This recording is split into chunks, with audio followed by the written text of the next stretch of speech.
The Watchtower has blamed the People's Pulpit Association for establishing sectarianism around their founder, Charles Russell.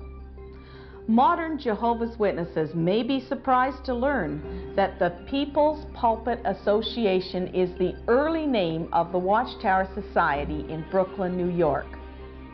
It was they themselves who published the claim that Charles Russell was the creature God had chosen above all others. Early followers of Russell were giving him the status and honor that amounted to creature worship. Modern-day Jehovah's Witnesses should check this out for themselves and not just swallow blindly the statements in the Watchtower literature. With so much deliberate deception going on, there is usually big money behind the work of the cults. Is this true of the Watchtower Society?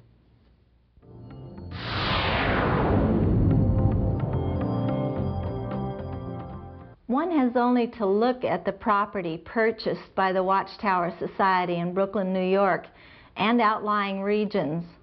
This is some of the highest priced real estate in the world, and they have the cash to purchase it.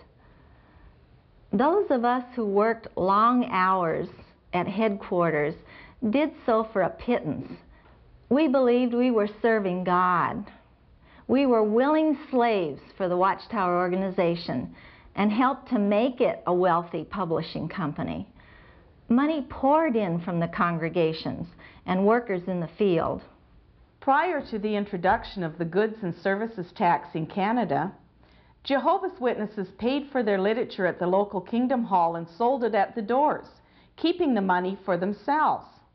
This huge volume of literature sales would have cost the society millions of dollars in taxes. Instead, Jehovah's Witnesses received new light just as the tax became law. Oh, they still pay for their literature at the Kingdom Halls, but it's called a contribution. They now shamelessly solicit funds at the doors when they place their literature, but they no longer get to keep that money. They must hand it over to the society as well. How clever of the Watchtower Society. Now they get paid twice for all their literature and are getting richer than ever. The Watchtower Society has also gone to the contribution method in the United States and other countries to rake in more tax-free money. They even went so far as to file a document in court in support of Jimmy Swaggart, a now defrocked and scandal-ridden minister who gave gifts in exchange for contributions, all tax-free.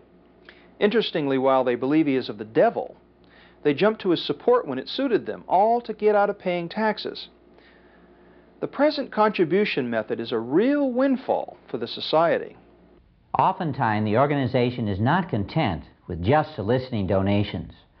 I have been involved in several court cases where the society has shown how unscrupulous they really are. Money is solicited from the elderly, the sick, the highly mentally suggestible, who believe that giving their money to the Watchtower Society will help them obtain everlasting life. This, in my opinion, is a horrible abuse in the name of religion.